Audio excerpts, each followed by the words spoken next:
Muito bem, vamos direto ao ponto. Sabe aqueles momentos na história em que um evento super rotineiro, algo totalmente previsível, acaba virando o estopim de uma mudança gigantesca? Pois é, lá em 1974, o Brasil vivia sob um regime autoritário e tinha eleições parlamentares marcadas. Para muita gente na época, isso parecia só uma formalidade, sabe? Aquela coisa de bater carimbo para confirmar o controle do governo. Só que por trás dessa carinha de "tudo sob controle", tinha uma reviravolta política enorme prestes a explodir. Nessa nossa análise de hoje, a gente vai desvendar exatamente como uma simples ida às urnas conseguiu dar um solavanco nas estruturas de um regime inteirinho. Então a grande pergunta que fica no ar é como uma eleição muda um regime? Como é que um voto feito ali, dentro de todas as regras de um sistema de forte controle, consegue acender a faísca para uma transição democrática massiva? E olha, o mais fascinante de tudo isso é que a gente nem precisa ficar aqui adivinhando ou especulando. As respostas estão todas cravadas nos dados históricos, nas estratégias das campanhas e nos documentos da própria época. Vamos dar uma olhada passo a passo em como as engrenagens dessa surpresa foram montadas. Parte 1. Um novo clima eleitoral. Para a gente entender o tamanho do impacto daquele momento, primeiro precisamos voltar no tempo e olhar o cenário. O ano é 1974. E a imprensa já notava um clima meio diferente, sabe? Um sentimento de satisfação geral e uma liberdade até atípica para as campanhas, tanto para o partido do governo, a Arena, quanto para a oposição, que era o MDB.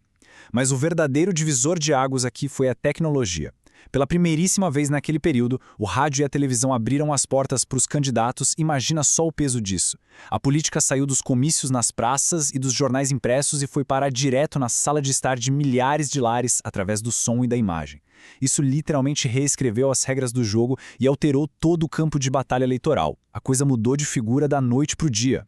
Parte 2. Dominando a campanha transmitida. Bom, com a TV e o rádio no jogo, o grande desafio agora era se adaptar, certo? E o contraste estratégico entre os dois lados foi um negócio absurdo. De um lado a gente tem o MDB. Os caras não perderam tempo. Eles montaram uma campanha altamente planejada, trazendo profissionais de peso, tipo publicitários de verdade, para elaborar propaganda, e até pesquisadores de uma instituição super respeitada, o SEBRAP. Tudo isso para criar um verdadeiro manual de campanha, uma abordagem super profissional. Já do outro lado, a Arena, que era o partido do governo, bateu de frente com o muro. Os candidatos deles simplesmente não tinham o traquejo da TV e ainda lidavam com várias restrições na imprensa escrita. Essa dificuldade fica escancarada quando a gente lê os relatos da própria época. O deputado Célio Borja, da Arena, resumiu a situação perfeitamente bem. Ele mandou essa frase aqui: "Os candidatos sem qualquer experiência de falar no rádio e na televisão encontram dificuldades em transmitir em 4 minutos tudo o que desejam." Pensa bem, gente, 4 minutos. Era uma janela super rígida para convencer o eleitor. Para um pessoal que estava acostumado a fazer aqueles discursos palanqueiros intermináveis, ter que resumir a mensagem em 4 minutos na frente de um microfone foi um pesadelo monumental. E olha só até que ponto chegou o desespero. O desconforto da Arena com esse formato de rádio e TV foi tão, mas tão grande, que eles precisaram apelar para as vias oficiais. Os arenistas foram bater lá na porta do Tribunal Superior Eleitoral, o TSE, pedindo a revisão de uma regra. Eles queriam que o tribunal suspendesse a proibição de que os jornais publicassem comentários ou declarações de parlamentares que estivessem tentando a reeleição. Trocando em miúdos, eles queriam recuperar terreno no meio impresso, que era a zona de conforto deles, para tentar compensar a imensa surra que estavam levando nas telas e nas ondas do rádio. Parte 3. O excesso de confiança do regime. Agora, apesar de todo esse sufoco operacional na campanha da Arena, adivinha como estava o clima lá dentro do governo? De confiança total e absoluta. As avaliações internas da comunidade de inteligência eram super otimistas e cravavam exatamente isso aqui. Há muitos anos o Brasil não realizava eleições em ambiente de expectativas políticas tão favoráveis. Dá para perceber o nível colossal de autoconfiança às vésperas da votação? Havia uma certeza inabalável de que o sistema estava totalmente sob controle. Eles não só esperavam vencer, eles tinham certeza de que venceriam com o pé nas costas. Mas a política, como a gente bem sabe, adora pregar umas peças. Logo na véspera dos resultados, os primeiros sinais de que um verdadeiro furacão estava se formando começaram a pipocar. A imprensa atenta começou a notar que os números das pesquisas de última hora estavam fugindo muito do roteiro esperado. E tinha mais. A taxa de abstenção nas urnas indicava que ia ser muito menor do que o normal. As pessoas estavam de fato saindo de casa para votar. Esse engajamento todo do eleitorado acendeu um alerta e começou a gerar uma inquietude bem silenciosa, porém bem profunda, dentro da Arena. Parte 4. A histórica reviravolta de novembro. Aí a gente chega no dia 15 de novembro de 1964. Quando as urnas finalmente foram abertas, o resultado estilhaçou qualquer previsão. Olhando primeiro para o cenário da Câmara dos Deputados, a Arena até conseguiu segurar as pontas e manter a liderança. Eles levaram 233 cadeiras e o MDB ficou com 187. Num primeiro olhar, o regime ainda parecia manter as rédeas do jogo com certa folga, né? Só que a gente precisa guardar bem esses números da Câmara porque eles servem de cenário para mostrar o contraste absurdo do que rolou logo em seguida. Porque nas eleições para o Senado a história virou completamente de cabeça para baixo.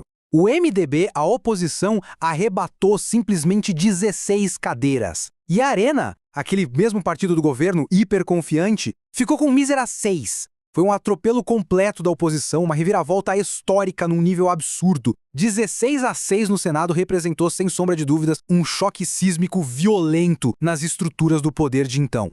E o peso desse resultado vai muito além de quem senta em qual cadeira, sabe?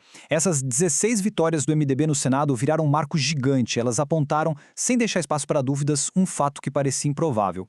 A competição eleitoral era um campo totalmente viável. As urnas, mesmo com o regime marcando em cima, se provaram uma ferramenta incrivelmente eficaz e legítima para fazer oposição e botar o governo na parede de forma oficial e pacífica. Parte 5. A faísca para a democracia. Mas essa surpresa das urnas não parou no dia em que o pessoal tomou posse, não. Aquilo ali foi só a faísca de um negócio muito maior. O renomado pesquisador Polívar Lamounier dedicou anos para entender os grandes porquês por trás dos números de 74. E as descobertas são geniais. O que impulsionou esse sucesso todo e essa vontade de votar foi basicamente o novo acesso à informação. Graças às diretrizes daquela distensão política, a população teve a chance de se informar muito mais através do rádio e da TV. O resultado prático? Uma queda brutal nos votos em branco e nulos. A informação tirou a galera da apatia e transformou isso em engajamento ativo lá na hora H. Colocando tudo isso numa linha do tempo, a vitória no Senado lá em 74 foi o grande ponto de largada para uma abertura política enorme. A partir daquela eleição, nos anos seguintes, entre 74 e 79, vários grupos de oposição ganharam fôlego e legitimidade para comprar brigas bem mais pesadas. Eles começaram a lutar ativamente pelo fim de medidas super duras de repressão, como o AI-5.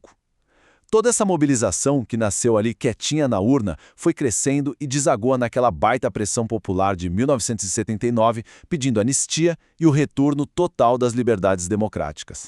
Toda essa jornada deixa pra gente uma reflexão final que é praticamente obrigatória. Em 1974, uns parcos 4 minutos no rádio e na TV, misturados com uma fagulha de engajamento popular, conseguiram quebrar certezas de um sistema inteiro que se achava intocável. Fica a pergunta no ar: o que acontece quando o simples ato de comparecer às urnas e votar se prova a ferramenta de transformação mais impactante que a gente tem? A história dessas eleições brasileiras mostra que, no contexto certo, o voto tem o poder silencioso e implacável de reescrever o destino de uma nação inteira. É uma baita aula sobre planejamento, comunicação e sobre a força indomável de um eleitorado. Que a gente continue sempre explorando e entendendo o poder gigantesco desses marcos da nossa história política. Até a próxima!